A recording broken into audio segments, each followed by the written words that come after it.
Out of My Mind, Chapter 25, read by Mahan. OMG, what a night! I still can't believe how everything turned out once the championship round began.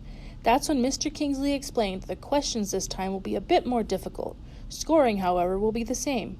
The team with the best score out of 100 possible points will be our champion. He picked up the cards that contained the quiz questions and smiled. Here is question number 1. What is diplopia? A. Double vision. B. Left-handedness. C. A disease of the gums. D. A form of cancer. Oh boy, he wasn't kidding. This is going to be a killer round. I was sure the answer was A, though. Kind of. When the answer was revealed, double vision was correct. Whew! Rose, Connor, and I got it right. Claire missed it. Everyone in the Perry Valley team answered it correctly. The score was 3-4. Number 2, Mr. Kingsley said. Who is the composer of Rhapsody in Blue? A. Mozart. B. Gershwin. C. Copland. D. Beethoven. Bing, bing, bing, bing. Thanks to my parents and Mrs. V, that was a little easier. I pushed the button for B. One person on the Perry Valley team got it wrong, and Claire messed up as well. That made the score 6-7 with Perry Valley ahead. Everybody could feel the tension. The next 20 questions covered things like lions in the jungle, gravity and space, authors of famous books, and math. Some of those I even got right. Bing, bing, bing, bing.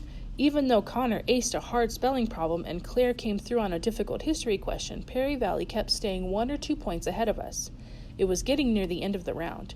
Perry Valley had surged ahead on a math question and was up by 3 points. It looked pretty grim for us with a score of 78-81. I glanced at Connor, sweat dripping from his nose. Then Mr. Kingsley asked, the condition in which a person may be able to hear colors or visualize flavors when music is played is called A. Synthesis, B. Symbiosis, C. Synesthesia, D. Symbolism. I grinned and punched in C. Not only was it one of Mrs. V vocabulary words, it was me. I breathed a sigh of relief when I realized that Connor and Claire and Rose had all chosen the right answer. When the results were tallied, only one of the Perry Valley kids had gotten it right. The score stood at 82-82. It was time for the very last question. This one would determine the group that would go to Washington.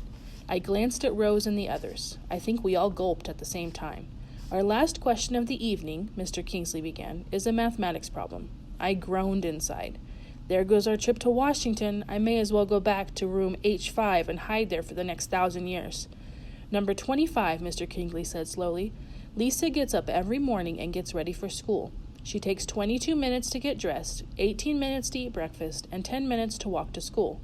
What time should Lisa get up so she can arrive at school at 7:25 a.m.?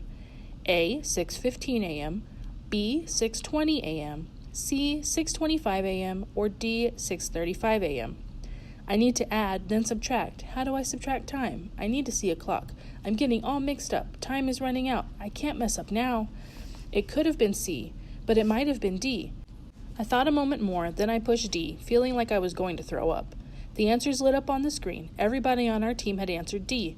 Either we were all correct or all really terrible at figuring out time problems. 3 students on the Perry Valley team had answered D. One of them had answered C.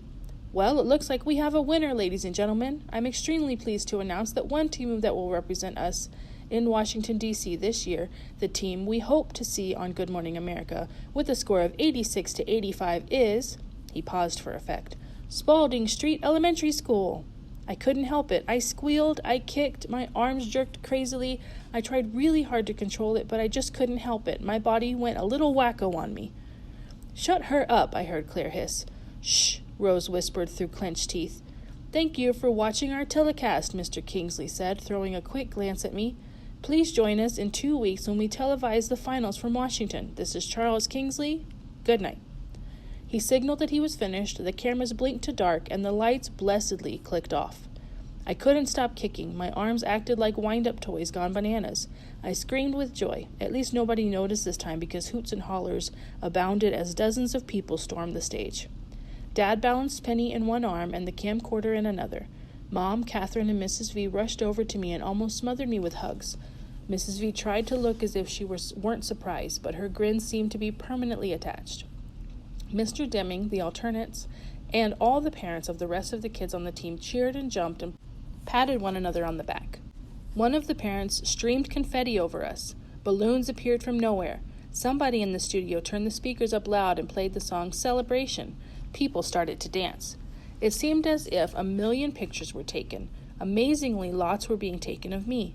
I did my best to calm down and relax. "Smile, Melody," called a guy with a baseball cap. Click, flash. "Can somebody sit her up a little straighter in her chair?" Click, flash. "Get a picture of the kid in the wheelchair." I think that guy was a reporter. Click, flash. "Where's the winning team?" another reporter asked loudly. "We want a team picture for the newspaper." "Why don't you kids stand around Melody?" "Okay, now smile." Click, flash. I could barely see. Blue dots danced in front of my eyes. "We want the winning team for a TV interview," someone else called out. "Can we have them over here?" People were shuffled around, and a stagehand helped set us up. Connor, Rose, and Claire sat in chairs next to me. Amanda, Molly, Elena, and Rodney stood behind us. Mr. Deming stood next to Rodney. I hoped that my chair looked okay and that I wouldn't look too goofy. The reporter silenced the crowd as the cameraman lined up and got into position. "Good evening, this is Elizabeth Ochoa of Channel 6 News. I'm here in our studio as we speak to students from Spalding Street Elementary School, victorious members of the winning team of the Whiz Kids competition held here tonight. These are 8 of the brightest young people in our community who buzzed their way to victory tonight. Let's meet them. We'll start with the alternates in the back row, the youngsters who will fill in should one of the team members not be able to participate. Please tell me your names and ages," she asked as she put the microphone in front of each student. Amanda Firestone, age 12. Molly North, age 11. Elena Rodriguez, age 12. Rodney Mossel, age 11 and a half. That got a laugh. Miss Ochoa continued, "And seated in front of me in the championship team, please tell me your names as well. My name is Claire Wilson, and I'm 11, and I got more right than anyone else on my team." "Good for you," Miss Ochoa said. "I know you studied hard for this." The reporter moved quickly to Rose. "And you are?" "Rose Spencer, age 11, Rose said, sounding shy. "What stands out for you this evening?" the reporter asked as the camera moved in closer.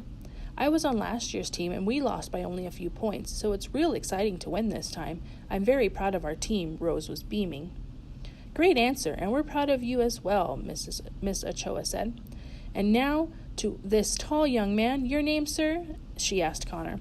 "Connor Bates." "Hi, Mom," Connor spoke loudly into the mic. "Do you remember the hardest question you were given tonight?" the reporter asked him. "I thought all the questions were super easy," Connor said with a grin. "I missed a few on purpose so the other contestants wouldn't feel bad." Miss Ochoa burst into a tinkly laugh. "How does it feel to be on a team with your very special team member?" she asked. "Hey, Melody is okay. She's really smart. Let me introduce you to..." But I wasn't about to let him steal my thunder. "My name is Melody Brooks, and I'm 11 years old," my machine said loudly and clearly. The reporter looked amazed. "Well, this is astounding. How does it feel to be part of the winning team, Melody?" I pressed my key for super. She laughed. "Was it difficult to study and prepare for the competition?" Miss Ochoa asked. "No, lots of people helped me." "What was the hardest part about participating tonight?" "Hoping I wouldn't mess up." She smiled. "We all feel like that sometimes. Are you excited about traveling to Washington, D.C.? "Oh, yes." "Have you ever been there before?" "No." "How will being on the winning team change your life at school?" I thought that was a good question. "Not much," I admitted.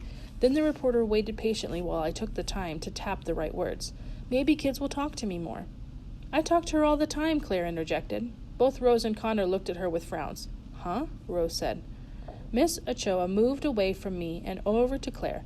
"So you consider yourself to be Melody's friend?" "Oh, absolutely," Claire said with a bounce of her cinnamon-colored curls. "She and I eat lunch together every day and test each other on questions for the quiz team. Melody is a lot smarter than she looks." Rose raised her hand to speak, but the reporter shook her head. "I'm so sorry, but we're out of time," she told Rose. To the camera, she said, "In addition to a great group of kids, we've just met 2 remarkable young women, best friends in spite of their differences, and members of the winning Washington-bound Whiz Kids quiz team. Congratulations to you all." I was stunned. Claire?